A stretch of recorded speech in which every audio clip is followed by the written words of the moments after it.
नमस्कार दोस्तों, स्वागत है आपका हमारे YouTube चैनल सरकारी मार्गदर्शक पर।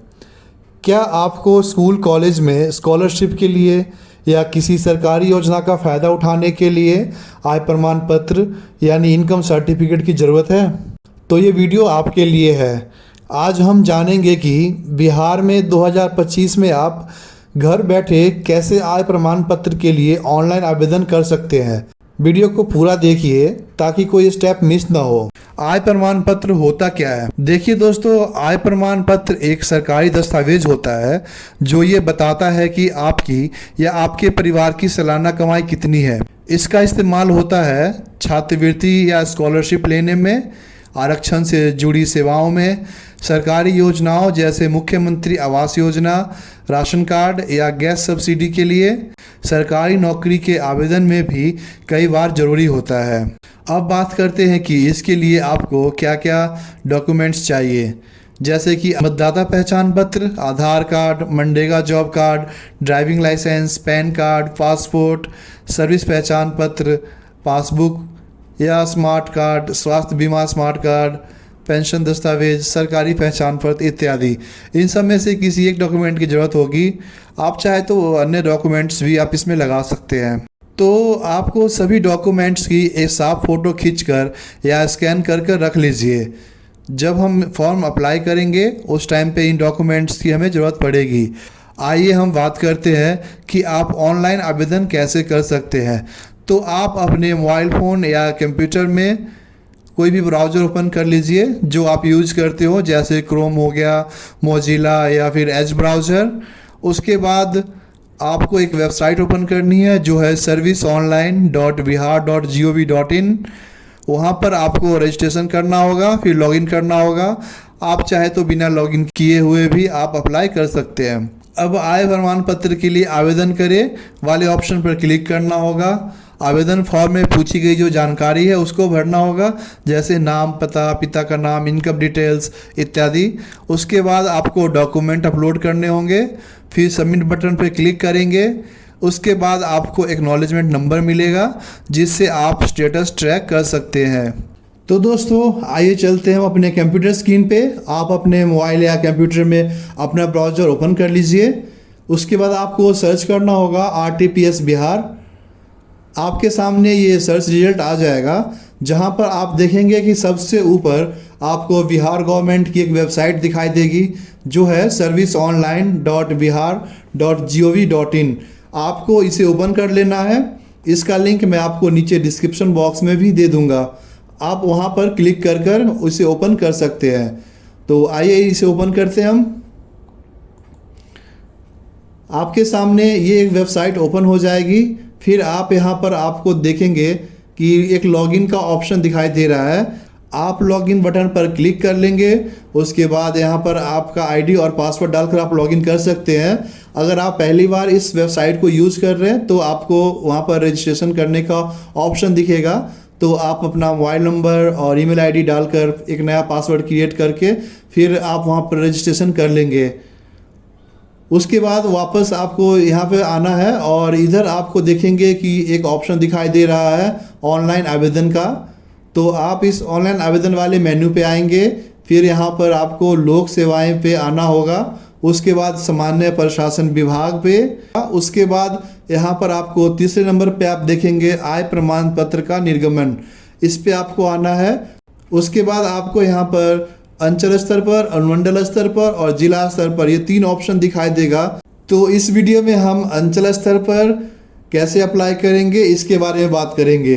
तो दोस्तों, आपके सामने ये एक ऑप्शन था जहां से आप इस पे अप्लाई कर सकते हैं। दूसरा ऑप्शन मैं आपको बताता हूं। आपको यहाँ पर लोक सेवाओं का अधिकार की सेवाएं हैं, इसके अंडर आना है। और फिर यहाँ पर आप देखेंगे सामान्य प्रशासन विभाग का ऑप्शन है, इस पर आप क्लिक करेंगे। फिर आपको यहाँ पर आय प्रमाण पत्र का निर्गमन ये एक ऑप्शन दिखाई देगा, इस पे आपको क्लिक कर लेना है। उसके बाद आप यहाँ पर अंचल स्तर पर सेलेक्ट कर लेंगे। आपके सामने ये फॉर्म ओपन हो जाएगी जहाँ पर आपको अपना डिटेल सही दर्ज करना है और सही डॉक्यूमेंट्स लगाना है। उसके बाद आपको अप्लाई करना है। तो आइए हम बात करते हैं कि इसमें आपको कौन कौन सा डिटेल्स कैसे एंटर करना है। तो पहले मैं आपके साथ वो डिस्कस कर लेता हूँ। तो ये देखिए, सबसे ऊपर आपको यहाँ पर लिंग यानी जेंडर का ऑप्शन दिखाई दे रहा है, जिसमें पुरुष, स्त्री या तृतीय लिंग है। आप किसके लिए अप्लाई करना चाहते हैं आप वो सेलेक्ट कर लेंगे। मैं यहाँ पर स्त्री का ऑप्शन सेलेक्ट करता हूँ। उसके बाद यहाँ पर आप देखेंगे कि अभिवादन का ऑप्शन है, जहाँ पर पहले से कोई अभिवादन नहीं सिलेक्टेड दिखेगा आपको। अगर आप इसमें से कोई भी अभिवादन लगाना चाहते हैं, जैसे कि श्रीमती या सुश्री, तो आप सिलेक्ट कर सकते हैं, नहीं तो यहाँ पर कोई अभिवादन नहीं, सिलेक्ट रहने दीजिए। फिर आप यहाँ पर देखेंगे नेम ऑफ एप्लीकेंट, यानी आवेदक का नाम आपसे पूछा जा रहा है। तो इस वाले टेक्स्ट फील्ड में आप अपना नाम डालेंगे या जिसके लिए आप अप्लाई कर रहे हैं उनका नाम एंटर करेंगे। तो मैं यहाँ पर आपको एक डेमो नेम एंटर करके दिखाता हूँ। फिर जैसे आप स्पेस देंगे तो यहाँ पर आप देखेंगे कि ये हिंदी में अपने आप टाइप हो जाता है। अगर यहाँ पर कुछ भी आपको एरर दिखाई देता है तो आप इसको करेक्ट कर लेंगे यहाँ से। उसके बाद फिर आपको यहाँ पर नीचे नेम ऑफ फादर, अपने पिताजी का नाम आपको यहाँ पर दर्ज करना होगा। फिर वैसे ही यहाँ पर हिंदी में ये कन्वर्ट हो जाएगा। फिर आपको यहाँ पर अपना नेम ऑफ मदर, यानी अपने माताजी का नाम एंटर करना होगा। फिर इस वाले में नेम ऑफ हस्बैंड में अगर आप स्त्री के लिए अप्लाई कर रहे हैं तो उनके हस्बैंड का नाम यहाँ पर आपको लिखना होगा। फिर यहाँ पर आपको अपना मोबाइल संख्या दर्ज करना होगा और इस वाले में आपको एक एक्टिव ईमेल आईडी डालना होगा। ये दोनों इसलिए यहाँ पर एंटर करना आवश्यक है क्योंकि आपके आवेदन से संबंधित जो भी जानकारी होगा आपके एसएमएस के माध्यम से आपके मोबाइल पर या फिर आपके ईमेल आईडी पर भेजा जाता है। तो आप ये सही अपना एंटर कर लेंगे। उसके बाद यहाँ पता वाले सेक्शन पे आपको राज्य सेलेक्ट करना होगा। फिर इस वाले में आपको अपना डिस्ट्रिक्ट यहाँ से सिलेक्ट कर लेना है। उसके बाद आपको यहाँ पर अपना अनुमंडल सेलेक्ट करना होगा। फिर इस वाले में आपको अपना प्रखंड सेलेक्ट करना होगा। उसके बाद यहाँ पर आप देखेंगे स्थानीय निकाय का प्रकार आ रहा है। इस वाले में आपका घर जहाँ पर भी है, जैसे ग्राम पंचायत में है या नगर निगम में है या नगर परिषद में आता है या फिर नगर पंचायत में, तो आप अपने अकॉर्डिंग यहाँ पर सेलेक्ट कर लेंगे।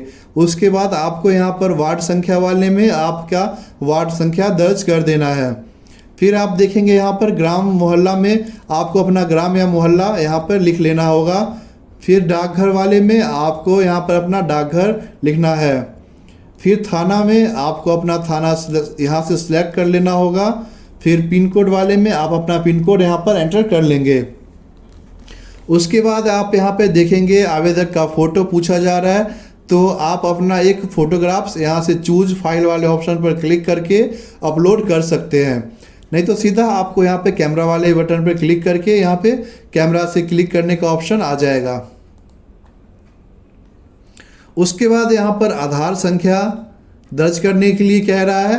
अगर आपका आधार मोबाइल नंबर के साथ लिंक है तो आप इसमें अपना आधार एंटर कर OTP के साथ वेरीफाई कर सकते हैं, नहीं तो इसको आप ब्लैंक रहने दीजिए। हम आगे आधार का सॉफ्ट कॉपी इसमें अटैच करने वाले हैं। आप यहाँ नीचे देखेंगे पेशा यानी प्रोफेशन आपका क्या है, ये पूछा जा रहा है आपसे। जैसे आप छात्र हैं या सरकारी सेवा में हैं या आप निजी सेवा में हैं या कोई व्यापार करते हैं, आप किसान हैं या गृहिणी हैं या कोई अन्य है आप, तो इसमें से आप अपने अकॉर्डिंग सेलेक्ट कर सकते हैं। उसके बाद आपको यहाँ पे आवेदन का उद्देश्य पूछा जा रहा है कि आपको आवेदन करने का उद्देश्य क्या है। आप यहाँ पर लिख सकते हैं गवर्नमेंट जॉब में एप्लीकेशन के लिए या आपका जो भी पर्पस है आप उसे यहाँ पर लिख सकते हैं।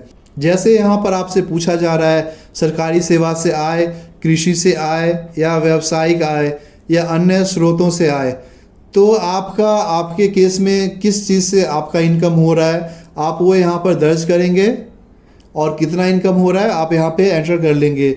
नहीं तो आप अगर स्टूडेंट हैं तो आप अपने फादर का इनकम आपको यहाँ पे दर्शाना होगा। जैसे कोई भी आप इनकम भर दीजिए आप, जैसे कि मैं 60,000 आपको भर के दिखाता हूँ। आप यहाँ पे 60,000 एंटर करेंगे तो यहाँ देखिए आप कुल वार्षिक आय है, यहाँ पर ये वैल्यू अपने आप आ जाती है। और फिर आप नीचे देखेंगे तो यहाँ पे कृषि से आय आपको 60,000 का दिखाई दे रहा है।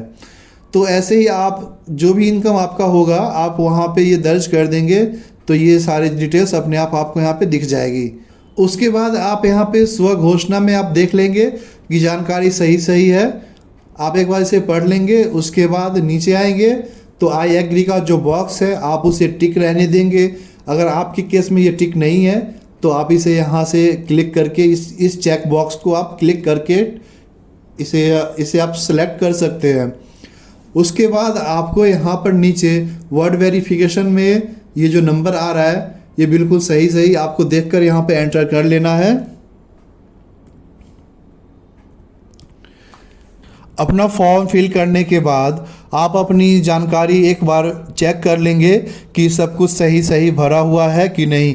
अगर कुछ भी आपको एरर दिखाई देता है तो आप उसे ठीक कर लेंगे। उसके बाद यहाँ पर नीचे प्रोसीड बटन पर आप क्लिक करेंगे। प्रोसीड बटन पर क्लिक करने के बाद आपको एक पॉपअप दिखाई देगा जिसमें लिखा हुआ है कि कृपया अपने नाम की शुद्धता की जाँच कर ले, अपना मोबाइल नंबर और ईमेल की शुद्धता की जाँच कर ले, क्योंकि एसएमएस या ईमेल के माध्यम से आपके मोबाइल नंबर या ईमेल पर सूचना भेजी जाएगी। उसके बाद आप यहाँ पर ओके पे क्लिक करेंगे। ओके पे जब आप क्लिक करेंगे तो यहाँ पर आप देखेंगे दो ऑप्शन आ रहा है, अटैच एनेक्चर का और एडिट का। इस फॉर्म में कोई भी एरर आपको दिखाई देता है तो नीचे आप यहाँ पर एडिट पे क्लिक करके उसे आप करेक्ट कर लेंगे, नहीं तो आपको अटैच एनेक्चर वाले पे क्लिक करना होगा। फिर आप यहाँ पर देखेंगे कि आपको अपना दस्तावेज या डॉक्यूमेंट को अपलोड करने का ऑप्शन दिखाई दे रहा है, जहाँ पर आपको एक ही दस्तावेज अपलोड करने का ऑप्शन है। तो इस वाले में आप अपना आधार कार्ड सेलेक्ट करेंगे, जिसमें आपको अपना आधार कार्ड का फ्रंट पेज और बैक पेज दोनों को स्कैन करके आप एक पीडीएफ बना लेंगे। तो आशा करता हूँ आपने अपने आधार कार्ड का पीडीएफ बना लिया होगा जिसमें आपका फ्रंट एंड बैक दोनों पेजेस लगे हों। अगर आपको इसमें कोई परेशानी आ रही है तो आइए मैं आपको दिखाता हूं कि आप ये कैसे कर सकते हैं। आपको यहां पर सर्च करना है इमेज टू पीडीएफ, एंटर करेंगे आप। फिर आपके सामने आई लव पीडीएफ का वेबसाइट सबसे ऊपर दिखाई देगा, इसको आप ओपन कीजिए। फिर ये देखिए सिलेक्ट इमेज का ऑप्शन आ रहा है, आप अपना इमेज यहाँ से सिलेक्ट कर सकते हैं। तो आप अपने आधार कार्ड का फ्रंट एंड बैक दोनों का इमेज आप अटैच कर लेंगे यहाँ से। उसके बाद इस पे आप ओपन पे क्लिक करेंगे। ये देखिए दोनों मैंने फ्रंट एंड बैक का अटैच कर लिया है। आप इधर कन्वर्ट टू पीडीएफ वाले पे क्लिक करेंगे, आपका इमेज पीडीएफ में कन्वर्ट हो जाएगा। उसके बाद यहाँ पर आपको डाउनलोड पीडीएफ का ऑप्शन दिख रहा है, इस पर आप क्लिक करेंगे। ये देखिए आपका आधार जो है वो डाउनलोड हो चुका है।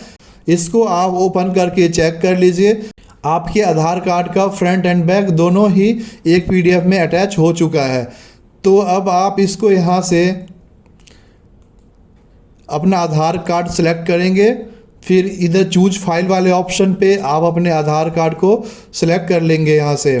फिर अब आपके सामने एक ऑप्शन है सेव एनेक्चर का, तो आपको सेव एनेक्चर पे क्लिक करेंगे। अब ये देखिए ये फॉर्म आपका फाइनल सबमिशन के लिए रेडी है। तो आपको यहाँ नीचे सबमिट वाले बटन पर क्लिक करना होगा। ये देखिए आपको एक्नॉलेजमेंट स्लिप मिल चुका है, जिसमें आपको आवेदन संख्या एक मिल जाएगी। इस आवेदन संख्या को आप सेव करके रख लीजिए, क्योंकि इसी के माध्यम से आप अपने आवेदन की जो स्थिति है उसको आप ट्रैक कर पाएंगे। फिर आप नीचे यहाँ पर आएंगे, ये देखिए एक्सपोर्ट टू पीडीएफ का ऑप्शन आ रहा है, इस पर आप क्लिक करेंगे, जिससे ये जो एक्नॉलेजमेंट स्लिप यानी रिसीविंग है वो यहाँ पे डाउनलोड हो जाएगा। उसके बाद आप इसको ओपन करके आप देख लीजिए कि सही है। तो ये था प्रोसेस हमारा ऑनलाइन आवेदन का। कुछ ज़रूरी बातें हैं जिसे आपको फॉलो करना चाहिए, जैसे फॉर्म में कोई भी गलत जानकारी बिल्कुल मत दीजिए, जो भी इनकम है वही लिखिए, क्योंकि गलत इनकम देने पर आपका आवेदन रिजेक्ट हो सकता है। किसी भी फ़ोटो या दस्तावेज को धुंधला या अधूरा ना रखें। स्टेटस चेक करते रहिए, और जब सर्टिफिकेट बन जाए तो वेबसाइट से आप डाउनलोड कर सकते हैं। तो दोस्तों, अब आप जानते हैं कि बिहार में 2025 में आय प्रमाण पत्र कैसे बनता है। अगर वीडियो पसंद आया हो तो लाइक करें और शेयर ज़रूर करें, और ऐसे ही वीडियो के लिए चैनल को सब्सक्राइब करना ना भूलें। अगर कोई भी सवाल है तो नीचे कमेंट करें, मैं हर किसी को जवाब देने की कोशिश करूँगा। धन्यवाद और जय हिंद।